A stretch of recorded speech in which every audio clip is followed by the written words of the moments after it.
व या अक्षराला गोल करू. पुढचा शब्द आहे वाघ.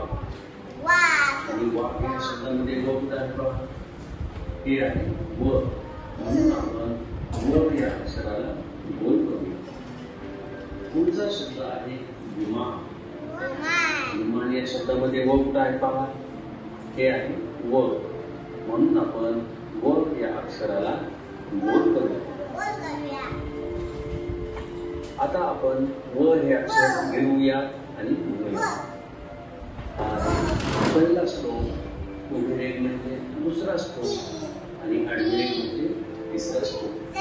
आणि या प्रकारे आपण व हे अक्षर लिहूया. व वडाचा, व वजनाचा, व व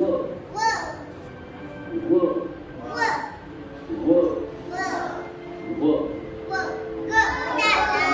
ग हे अक्षर पाहूया. गाईचा, ग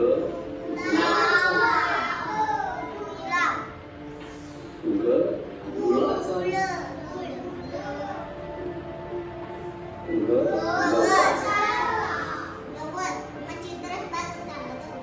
आता आपण दिलेल्या शब्दामध्ये ग